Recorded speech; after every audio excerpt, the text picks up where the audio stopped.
similar. It's generally the victims, and let me be clear, anyone can be a victim, but the traditional victims are young males, often 13 to 17 years old. They get online, they start communicating on these social apps, they encounter who they think is a similar aged female. You know, there's a little bit of a flirting, a back and forth, and then eventually the female asks for revealing photos. At that point, once the male sends it, it's identified that it's not a female, but often an organized criminal gang that is now going to start extorting that young male for money. I think what makes it more insidious is we're seeing the victims are getting younger and younger, right? So 13 years old is not unusual at this case. In the last week alone, the FBI has opened 15 new cases like this. And let me be very clear, this is organized. So there are gangs, oftentimes outside the purview of the United States, that are trolling on the internet looking for these kind of victims to lure them in. Echoing what Chief Holloway said, some best practices. For young people, please do not send naked photos, right? If someone you're communicating with online that you think you've made a friendship is asking for that, I think it's more than likely it may be a criminal gang trying to use that to extort you. And the second thing I would say to parents is have that conversation with your children, right? And that can be an awkward conversation. And you may think, hey, my child's only 13 years old, but anybody who's using the internet could potentially be a victim. And the best way to prevent this crime is to make sure it doesn't occur. So with that, we'll open it for you if you have any questions. Do pictures ever actually get posted if it's not sent? The money's not sent? So they do. So a couple things on that. 10 steps to the Oh, sorry. A couple things on that. So one, what we've seen is, usually the ask is, hey, send us money, send us gift cards, right? The problem is it doesn't stop. So as soon as you send something, well, then they keep sending it, right? And then they threaten to post, and we've had several situations where they have posted it. And they've sent, these pictures to family members, they've put it online, they've sent it on school message boards. It's gotten so bad that we've actually had several suicides before we were aware of it because the victims were so distraught. Can you describe exactly what extortion is in a criminal sense and when flirtation goes to an actual crime that can be charged by law enforcement? So once we get to the point where, this is no longer a social engagement, but they're using those photos to force people to pay, with the threat of posting it and embarrass, we've got a sextortion scheme. When you talk about these criminal gangs, is this something within the U.S.? Is this coming from outside the country? These organized criminals that are doing this? So both. It is not unique to one area, but we have seen, multiple outside the country. I mean, anyone who uses the internet can figure out how to scheme people. We recently had a big arrest, a bunch of individuals out of Nigeria, but it's not exclusive to Nigeria anywhere, right? There are predators on the internet that are always looking to find victims and shake them for money. As far as the victims that you're talking about, are these in the Bay Area, or do they just reach around Central Florida, or can you talk about the geography of it here?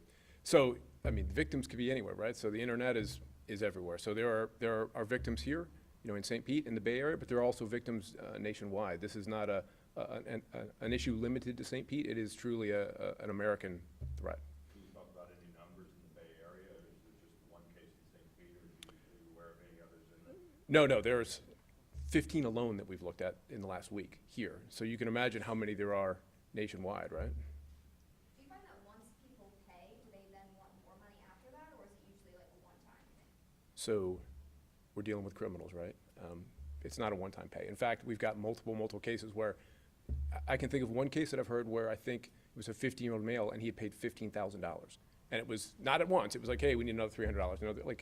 Once they get their hooks into these victims, especially victims that are embarrassed and they're young and they don't want to come forward and they don't know what to do, they'll just keep trying to suck them dry. Chief, can you explain for someone out there who is a victim of this that it is okay to come forward, that they are a victim, and how do you tell people to get over the embarrassment that they have having filed a police report? And that's a great question. You're right. Get over being embarrassed because they're taking money from you. They're going to keep taking money from you until you say you don't have any more money, and they're going to post the pictures anyway.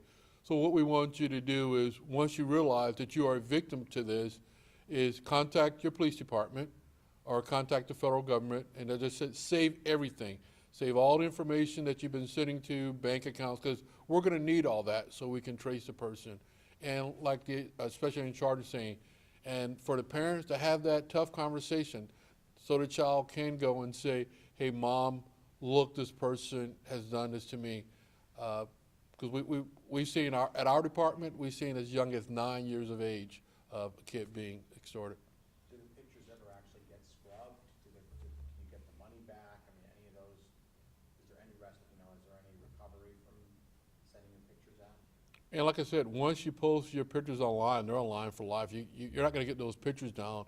As far as getting the money back, I don't think you're going to get the money back. So, I mean, think of it as like this is a true national problem, so it's going to take a national solution. So like Chief is saying, we're going to have victims in the Bay Area, but a lot of times the subjects aren't here, right? And so we're going to try to make those arrests, and when we make those arrests, we're going to try to do asset recovery, right? But, it doesn't always work that way. We don't always get it back. And for the victim that's paid and been embarrassed, getting their money back is probably the least restitution, right? You're saying it's almost always males that fall victim to this? Are there a lot of female victims as well across the country or even Bay Area? I think anyone who uses the internet can be a victim, right? It seems like the vast majority we're seeing is young males. They seem to be more vulnerable to falling into this. I don't know why. That just seems to be the demographic that most often gets caught up. Do you have, even if it's just like a ballpark, do you have like a estimated percentage increase of say like, in the region we've seen an increase X percent?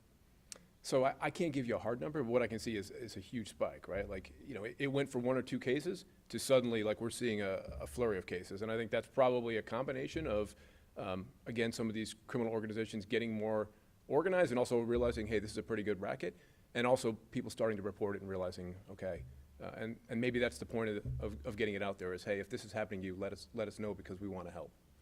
A lot of people, when they do things online, they think that they can't be traced, they can't be found, they're hidden. How do you trace somebody, especially to Nigeria? And what are your possible, I know they're going to be extradited, what are your possible handlings or charges? What we do? So, I'm certainly not a cyber expert, but watching how they're going to track the IPs, they're going to go back through the servers. Just typical cyber forensics. And then a lot of it is going to be working with those foreign governments, right, to get extradition orders, to work with them to get charges. But we have had some success with it. I will say it's a lot harder when it's not a criminal in the United States, but that doesn't mean we can't get it done. Can you talk about just, sometimes this also happens with people, I know a lot of times when we see these cases, extortion cases come through, the arrest, it always seems to be a lot of times the person knew the person from either a relationship or a dating, and they gave those pictures out via text or ever, and then they get turned around to use it, but the people don't want to come forward because of that embarrassment that they don't want that message that someone's extorting them. Yeah, and I think, sextortion takes different forms, right? So you can have that form where it was a former partner, a former individual you had a relationship, and now afterwards, you see that. But what we're talking today isn't really that, right? These aren't people that necessarily knew each other. This isn't high school classmates that were having a relationship and one's embarrassing the other. This is somebody who's meeting somebody online, who is falsely putting themselves out as being a female and then luring them, and for the specific reason of extortion. Have you seen any arrests made? Excuse me? Have you seen any arrests made ever? Of subjects? Yeah. Absolutely. How recently? Within the last month. Yeah. It is a growing problem, but it's one that we're having some success.